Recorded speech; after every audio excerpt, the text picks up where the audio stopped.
friends, let's start our today's general science topic. In previous we have seen about shadows, પડછાયો કે કઈ વસ્તુમાં અપેક્ષિત તો એમાંથી પડછાયો છે કેવો રચાશે તો કે સંપૂર્ણ કેમ કે એમાંથી શું થાય પ્રકાશ છે એ પસાર થઈ શકે નહીં. નેક્સ્ટ શું હતું કે ટ્રાન્સપેરન્ટ એટલે પારદર્શક એટલે પ્રકાશ છે એમાંથી સંપૂર્ણ પસાર થઈ જશે તો એમાં પડછાયો છે એ રચાતો નથી. જ્યારે ટ્રાન્સલ્યુસન્ટ એટલે અર્ધ પારદર્શક તો એમાંથી પ્રકાશ કેવો પસાર થશે તો કે આંશિક પસાર થાય છે.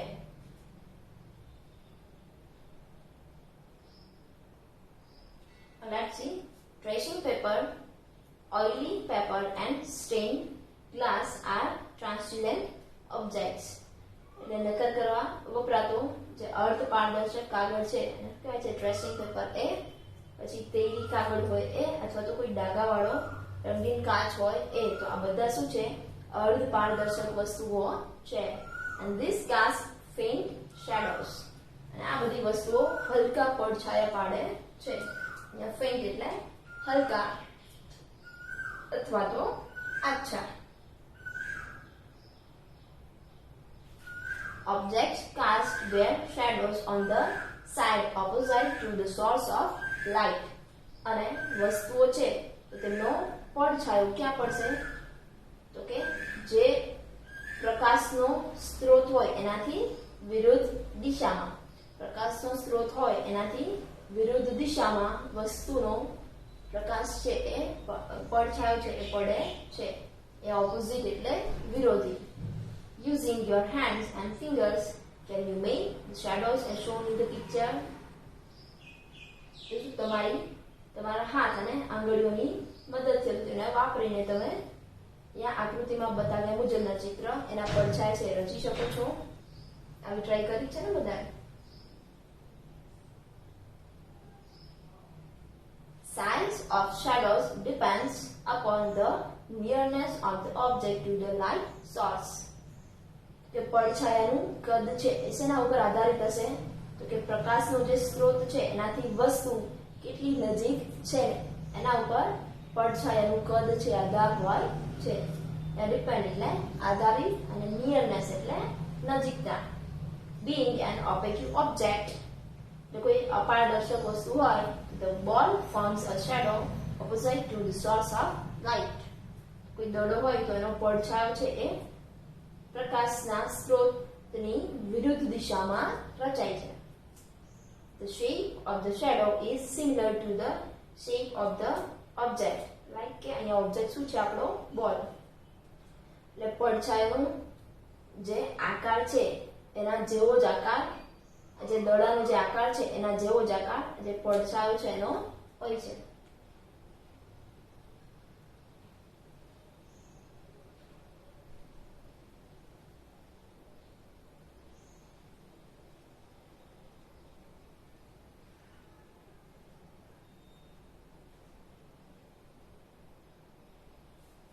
In the first case, a larger shadow is cast on the wall as compared to the second case.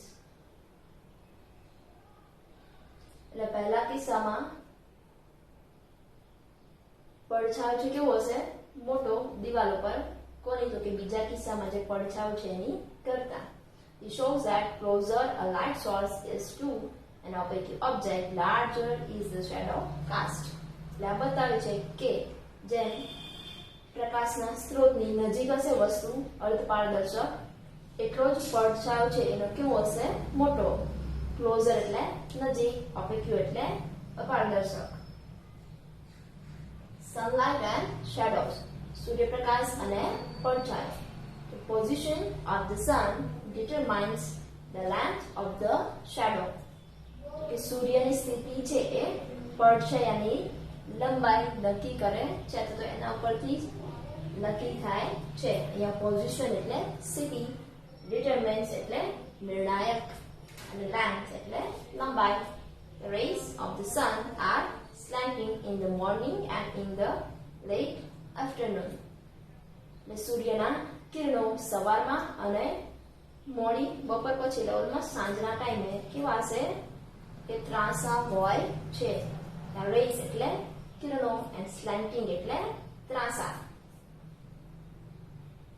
thus casting longer shadows. અને તેથી પડછાયા કેવા રચાય છે? લાંબા. At noon, the sun is directly overhead. અને બપોરે સૂર્ય સીધો જ માથા પર હોય છે. Directly એટલે સીધો and overhead એટલે માથા પર. The sun rays are almost perpendicular to the surface of the earth. અને સૂર્યના કિરણો લગભગ પૃથ્વીની સપાટી સાથે કાટખૂણો રચે છે. યા perpendicular એટલે શું થશે? કાટખૂણે. Thus, shadows cast at noon are the shortest. તેથી જે પડછાયા બપોરે રચાય છે કેવા છે? સૌથી ટૂંકા. મોર્નિંગ તો લાંબા હશે, ઇવનિંગ તો પછી લાંબા, પણ જ્યારે સૂર્ય માથા પર હોય ત્યારે પડછાયો કેવો છે? એકદમ ટૂંકો. You will also note another difference. તમે બીજા પણ તફાવત છે નોંધી શકો. The shadow falls in the opposite direction at the different times. પડછાયા છે એ અલગ અલગ સમયે વિરુદ્ધ દિશામાં પડે છે. યા falls એટલે પડવો, opposite એટલે વિરુદ્ધ, and direction એટલે દિશા. With the change and opposite of the sun, the direction of the shadow changes.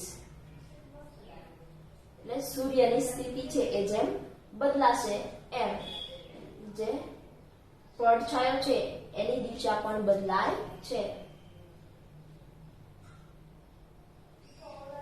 The sun rises in the east. સૂર્ય પૂર્વમાં ઉગે છે. Hence, in the morning, opposite objects will cast shadows towards the west. તેથી સવારમાં અપારદર્શક વસ્તુઓનો પડછાયો છે એ પશ્ચિમ તરફ રચાશે. As the sun moves from east to west. એટલે જેમ સૂર્ય છે એ પૂર્વથી પશ્ચિમ તરફ ગતિ કરે છે, position of the shadows also change. તો પડછાયાની સ્થિતિ છે એ પણ બદલાય છે. At noon, the બપોરે, the shadows are almost beneath the objects. તો પડછાયા છે એ લગભગ વસ્તુની નીચે જ રચાય છે. યા beneath એટલે નીચે. Towards the evening, as the sun moves westwards, the shadows are cast towards the east. એટલે સાંજે સૂર્ય જેમ પશ્ચિમ તરફ જાય છે તો પડછાયા છે એ પૂર્વ તરફ રચાય છે. વેસ્ટવર્ડ્સ એટલે પશ્ચિમ તરફ. A sundial was used in olden days to know the time. એટલે છાયાયંત્ર નો જૂના દિવસોમાં શેના તરીકે ઉપયોગ થતો? તો કે સમય જાણવા માટે ઉપયોગ થતો. And the position and length. સ્થિતિ અને લંબાઈ આપણે નેક્સ્ટમાં જોશું. ત્યાં સનડાયલ એટલે શું થશે? છાયા યંત્ર. ઓલ્ડન એટલે જૂના, અને નો એટલે જાણવું. So I hope friends you understand.